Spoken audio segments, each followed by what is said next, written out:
Good morning, students. Today we will read the rest part of this chapter, chapter number 9, My Life. It was written by APJ Abdul Kalam about his life. We in the previous session of this chapter, we read how his teachers were very feeling pride and affectionate towards his result. He got full marks in mathematics and science, and he was also doing good in English and Tamil. How he spent his day with Arabic tuitions and the mathematic tuition. Then he rushed to the school, and how he spent his day in a school, and after reaching the home, what were the activities he has done. So let's start the rest part of this chapter. The children all walked to school together. जो children से वो सब साथ में घर वापस आते थे. Our school was the Rameshwaram Elementary School. What was the name of the APJ Abdul Kalam school? Rameshwaram Elementary School. And the only one in the town then. वही एक था टाउन में. He walked along the cobbled roads together, chatting and playing little games. वो सब साथ में जाते थे और साथ में छोटी छोटी बातें करते रहते थे और गेम्स भी खेलते रहते थे. He had to carry only a few books with us. No one take school bags. वो कुछ बुक्स ही अपने साथ लेके जाते थे. कोई भी स्कूल का बैग अपने साथ कैरी करके नहीं जाता था. The school building had rows of the classroom and a small playground. जो स्कूल की बिल्डिंग थी उसमें बहुत सारे क्लासरूम्स थे और प्लेग्राउंड भी था. I sat with Ramanatha Shastri, my best friend. क्या नाम था उनका? रमानधा शास्त्री उनके बेस्ट फ्रेंड का नेम था. He had known each other from the first day we came to school and been friends ever since. जब पहले दिन मैं स्कूल में आया था तब से लेकर अब तक वो मेरे फ्रेंड हैं. And he and I love to chat, and somehow we never ran out of things to say to each other and do together. उनको बहुत अच्छा लगता था अपने आपस में बातचीत करना, और वो कोई भी चीज़ से भागते नहीं थे, एक दूसरे से सब शेयर करते थे. One day we decided we would build boats made of leaves and keep them ready in case it rained. क्या बोला? एक दिन दोनों ने मिलकर डिसाइड किया कि हम क्या बनाएंगे? बोट्स बनाएंगे. किससे बन के? लीव्स से बना के बोट्स बनाएंगे, और हम उनको तब तक रेडी करेंगे जब बारिश आएगी. Whenever we got a break between classes, we took up our pile of leaves and made little boats out of them.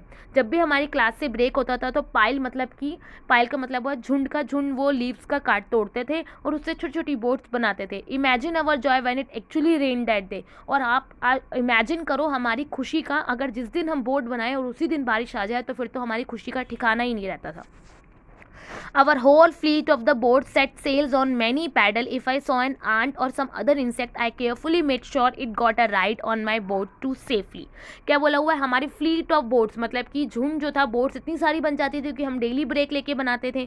तो जिस दिन बारिश आती थी उस दिन हम उसको चलाते थे, और अगर कोई भी इंसेक्ट या कोई भी चींटी, आंट अगर हमें दिख जाती थी तो हम ये देखते थे कि वो केयरफुली मेरी बोट पे आके बैठे और हम उसको उस पर राइड पे लेके जाए. I don't know if the aunt were any grateful for the unexpected joyride, but we were thrilled to see them clinging on the flimsy leaf boat and sail away. हम नहीं जानते कि आंट हमारे लिए grateful है. Grateful मतलब कोई हमारे लिए कोई अच्छी चीज़ करता है तो हम उसके लिए थैंकफुल होते हैं ना. तो ग्रेटफुल मीन्स थैंकफुल है कि नहीं, बिकॉज हम उसको जॉय राइड कराते हैं.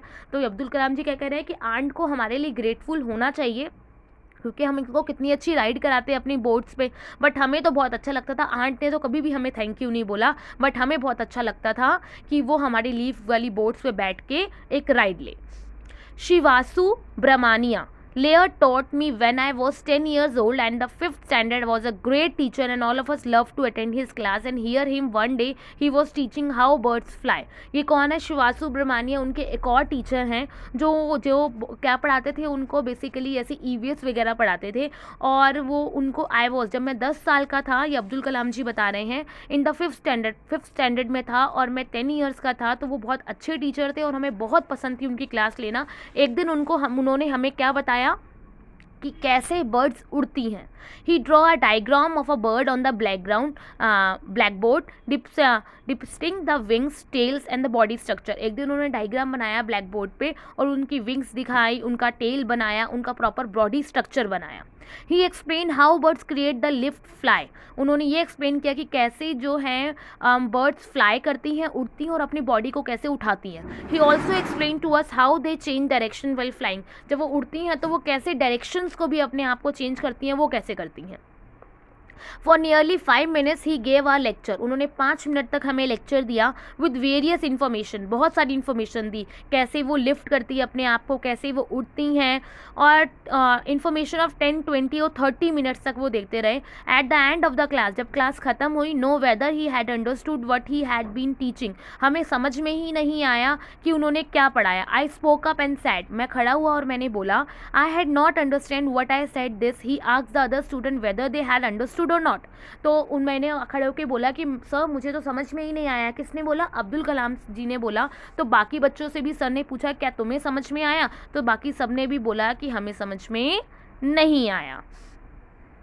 Many students then said that they too had not understand. Our response did not upset him at all. उन्होंने उनको अपसेट नहीं किया. जब हमें कोई टीचर पढ़ाता है और तो हम पूछते हैं ना, हर एक टीचर आपको पूछते हैं कि वेदर यू अंडरस्टूड और नॉट, तो आप रिप्लाई करते हो ना कि अगर समझ में आया तो आया और नहीं समझ में आया तो टीचर कोई और पैटर्न अपनी टीचिंग का या फिर कोई और मेथड चेंज करते हैं ताकि आपको ये चीज़ समझ में आए. ऐसे ही उन टीचर ने भी क्या किया. When we are scheduled to have our next class with him, he had a wonderful surprise. जब हमारी नेक्स्ट क्लास उनके साथ रखी गई तो उन्होंने हमें बहुत खूबसूरत सरप्राइज़ दिया. He said that he would take us to the seashore that evening. उन्होंने बोला कि वो हमें सी शोर मतलब सी के किनारे लेके जाएंगे, समुद्र के किनारे लेके जाएंगे. He said that he would take us to seashore that evening. The whole class went to a seashore of Rameswaram. Rameswaram के वहाँ पे जो समुद्र का किनारा था सीशोर, वहाँ पे हमें टीचर लेके गए. We enjoy looking out at the roaring wave. हमने बहुत इंजॉय किया. रोरिंग मतलब आवाज़ करना, वेव्स मतलब लहरों, लहरों की आवाज़ों को हमने बहुत इंजॉय किया. In the sky there were many birds flying around. और आसमान में बहुत सारी बर्ड्स उड़ रही थी. He pointed out the birds that were flying. तो उन्होंने मतलब कि उन्होंने पॉइंट आउट किया कि जो फ्लाइज उड़ रही थी. इन इंफॉर्मेशन ऑफ 10 और 20 numbers and we observe that marvellous flight information they made. उन्होंने उसके बारे में सब कुछ बताया. He asked us to watch how they look when they were in flight and how they flap their wings. उन्होंने बोला देखो जैसे ये उड़ते हैं तो ये कैसे लगते हैं, और फ्लैप्ड मतलब अपने विंग्स को वो कैसे फैलाते हैं. He then told us to look at the tail and see how they use a combination of flapping wing and twisting their tail while flying. उन्होंने बोला कि आप विंग्स को और टेल की पोजीशन को देखो, जब भी वो उड़ती हैं तो उनके विंग्स की और टेल में कैसे सिंक्रोनाइजेशन होता है, सेम मूवमेंट कैसे होती है. We noticed closely and found that the birds were able to fly in the direction they wanted to by using both tail. फिर हमने उनको अच्छे से नोटिस किया. देन हमें ये पता लगा कि जो बर्ड्स हैं वो कैसे उड़ती हैं, जब उनकी टेल और उनकी जो विंग्स है दोनों के अंदर सिंक्रोनाइजेशन, दोनों की मूवमेंट चेंज होती है, तभी वो उड़ पाते हैं. Then he ask us where is the engine in this bird. तो उन्होंने हमसे पूछा कि आप बताओ बर्ड के अंदर इंजन कहाँ है. Do you know what the engine that powers each bird is. क्या आपको पता है कि बर्ड्स के अंदर कौन सा इंजन होता है जिससे उनको पावर मिलती है. He explain that each bird is power by its own life force. उन्होंने ये एक्सप्लेन किया कि हर एक बर्ड को पावर उसकी खुद की ज़िंदगी के फोर्सेस से मिलती है. And the motivation of what it wants. क्योंकि हमें पावर कोई और नहीं देगा, हमें पावर हमारी खुद की मोटिवेशन से मिलेगी. अगर हमें कोई चीज़ चाहिए और मुझे डेडली चाहिए, जैसे like for example if you want some toys, आपको कोई टॉय चाहिए है, आपको पर्टिकुलर कोई थिंग चाहिए, बट अगर हमें उसकी मोटिवेशन है कि that I want by hook और बाय क्रूक, कैसे भी करके मुझे चाहिए ही चाहिए, then when we demanded something from our parents, then our parents told us you should achieve good marks, you should score good marks in this session, then we will bring it for you. हम बोलते हैं ना ऐसा, तो हम बहुत जी जान लगा देते हैं उस मार्क्स को लाने के लिए, बिकॉज हमारी मोटिवेशन बहुत ज़्यादा है, बिकॉज मुझे वो चीज़ चाहिए ही चाहिए. जब भी हमारे अंदर किसी भी चीज़ की मोटिवेशंस होती हैं तो वो हमारे अंदर पावर ऑटोमेटिकली ही फिल कर देती हैं. तो यही चीज़ उनके टीचर्स उनको समझा रहे हैं. In the space of 15 minutes, he explained the concept of flight dynamics in birds. उन्होंने 15 मिनट तक हमें यही सुनाया. डायनेमिक्स का मतलब है चेंजेस, कि वो 15 मिनट तक कि किस तरीके से अलग अलग पैटर्न से फ्लाई करते हैं. We understood everything. हमें हर एक चीज़ अच्छे से समझ में आई. He gave us a theoretical lesson coupled with a live practical example available in nature. उन्होंने हमें प्रैक्टिकल नॉलेज मतलब कि हमारे थियोटिकल नॉलेज दी बुक की, at the same type of practical knowledge. Practical दिखा के उन्होंने हमें थियोटिकल नॉलेज दी. बहुत अच्छा लगता है ना जब हमें कोई चीज़ अच्छे से एक्सप्लेन की जाए, उसको दिखा के एक्सप्लेन किया, उसे इमेजिन करके की जगह अगर हम उसको एक्चुअली में दिखाते हैं तो वो चीज़ हमें जल्दी ग्रैप हो जाती है ना, जब हम किसी को किसी के साथ भी रिलेट करते हैं. So the rest part of this chapter we will read in the next session. Thank you.